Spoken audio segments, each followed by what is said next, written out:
les premiers fruits, les symboles de l'esprit. L'esprit saint symbolise les premiers fruits. Les premiers fruits furent toujours symboliques de toute la mission à venir, ainsi le travail de régénération de l'esprit pointe au salut total et à la glorification du croyant devant Dieu. Romains chapitre 8, verset 23. Ça, c'est notre dernier verset.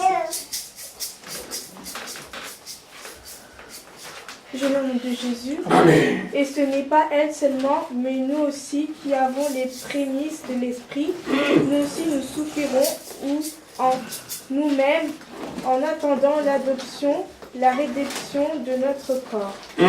Car c'est en espérance que nous sommes sauvés. Or l'espérance qu'on voit n'est plus espérance. Ce qu'on voit, peut-on l'espérer encore? Mais si nous espérons ce que nous ne voyons pas, nous l'attendons avec persévérance. De même aussi l'Esprit nous aide dans notre faiblesse, car nous ne savons pas ce qu'il nous convient de demander dans nos prières, mais l'Esprit lui-même intercède par les soupirs inexprimables. Amen. Parole du Seigneur. Amen. Que Dieu te bénisse, ma fille. Amen. Et ce n'est pas elle seulement, mais aussi qui avons la prémisse, les prémices de l'esprit. Nous aussi, nous soupirons en nous-mêmes en attendant l'adoption, la rédemption de notre corps. Nous voyons l'adoption et la rédemption. C'est des mots très importants.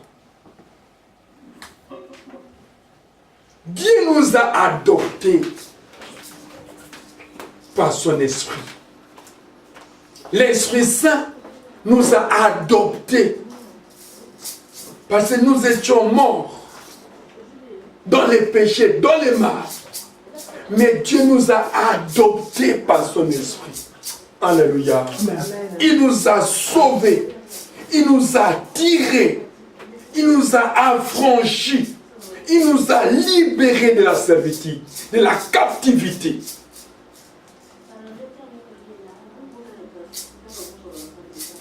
La rédemption de notre corps. Nous attendons lorsque Christ viendra. On puisse être avec lui dans les heures. Alléluia. Avant de revêtir un enfant, on les lave d'abord. On les nettoie. On pratique la crème. On pratique la poudre comme il fait maintenant chaud. Et on commence à la revêtir avec un habit nouveau et qui soit présentable devant les gens. De la même chose avec le Seigneur. Christ nous a tirés de la boue, de la faiblesse d'un chacun. Là nous étions. Et il nous a adoptés. Il a son esprit en nous. Sa maison en nous. Il nous a nettoyés maintenant. Et nous attendons afin qu'on soit ressuscité, d'abandonner ce corps, qu'on puisse avoir un corps incorruptible. Alléluia. Amen. Et vous avez ce corps incorruptible en vous. Yes. Spirituellement, vous voyez, mais corporellement, c'est difficile de voir. Parce que ça, c'est le corps de péché. Et ce corps va rester. Je disais l'autre fois, ce corps est ingrat. Suivez-moi. Ce corps est ingrat. Comment? Depuis que tu as commencé à les nourrir, les choyer, mais ce corps n'a jamais dit merci. Ce corps n'a jamais témoigné de bonnes choses pour toi. Mais au contraire, l'esprit qui est en nous c'est ce qui donne la force à ce corps de surmonter les épreuves et les situations difficiles. Amen. Regardez par exemple, lorsque la maladie nous attaque, c'est l'Esprit de Dieu qui est en nous, qui nous délivre. Le corps que nous nourrissons tout le temps, avec des semours, avec quoi que ce soit, ne peut pas s'interposer devant aucune épidémie. Mais sauf Christ qui est en nous, dit non, comme moi j'habite dans ma maison, vous devenez un intouchable, Amen. un imbattable. Alléluia. Amen. Et si vous comprenez ce message, Amen. donc nous sommes très forts avec Christ. Regarde comment est-ce que nous sommes très forts avec Christ. Qui prend la bouteille, je vous le montre. Tu mets un cafard à l'intérieur. Tu fermes et tu l'exposes devant les poules, devant les coqs. Aussitôt que le cafard monte et descend, les coqs vont voir que ça c'est une très belle viande.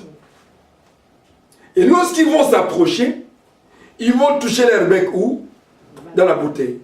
Même si le cafard est là, il est là, je dois pointer. En pointant, toi, oh. Mais comment ce cafard est devenu imbattable? Au moins c'est une très belle viande, il marche, il descend, mais c'est facile de les prendre.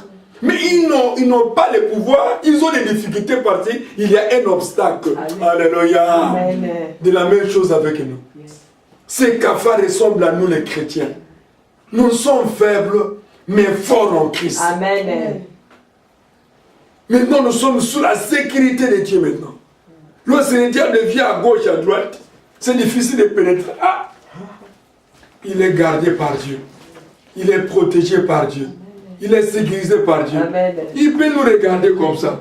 Il peut regarder derrière. Comment tel je peux la voir? Mais s'il s'approche, il sait quoi? Ah! C'est difficile. Oh, celui-ci, non, c'est fini. Il cherche quelqu'un qui n'a pas la protection. Nous sommes protégés par la main de l'Éternel. Amen. Alléluia. Amen. L'homme de Galilée est dans notre camp, bien-aimé. Ne craignez pas. La victoire est dans votre camp. Amen. Marchez la tête haute, les yeux fixés vers la croix de la victoire. Et tu vas vaincre les dangers, tu vas vaincre le mal, tu vas vaincre la maladie, tu vas vaincre les options, tu vas vaincre Satan avec ses fruits, avec son arme. Christ est Dieu. C'est pourquoi il est venu nous, lors de la rédemption. L'adoption et la rédemption, il y a des choses. On se prépare réellement pour aller au ciel. On ne se prépare pas pour aller en enfer. Parce que Christ nous a prédestinés avant la fondation du monde. Avant que tu sois ici, Dieu savait que Papa Georges viendra ici. Dieu savait que ma fille va marier un homme qui s'appelle Papa Georges. Amen. Quel miracle! Ça, c'est la même puissance de l'Éternel. On était au Congo avec ma fille, on priait, on ne s'y attendait pas un jour. Mais selon la prédestination de Dieu, où Dieu savait qu'à travers ta fille, tu vas voir son mari. Amen. Lorsqu'on était avec lui, on n'avait pas l'idée de voyage en Europe ou quoi que ce soit. À part l'intercession, à part l'évangélisation de maison en maison, ça c'est une gagnesse d'âme terrible, tel qu'il est là. Je ne sais pas les réalités de la France qu'il a emboîté les pas, mais c'est une véritable gagnesse d'âme. Gagnesse d'âme. Parce que je les ai formés pour ça. Elle connaît. Elle prêchait de maison en maison avec son équipe. Et c'était à toi. Maman Jeanne et l'autre qui était derrière, c'est qui? Ah, avec elle. Chaque matin, il mangeait les thés spirituels, la parole. Après avoir mangé la parole, j'ai pris pour elle, il sort. Le soir, elle revient encore. Et elles évangélisaient terriblement. On ne s'attendait pas un jour qu'on pouvait encore se revoir. Or, c'était le plan de l'Éternel. Amen. Alléluia. Amen. Que le Seigneur bénisse. Amen.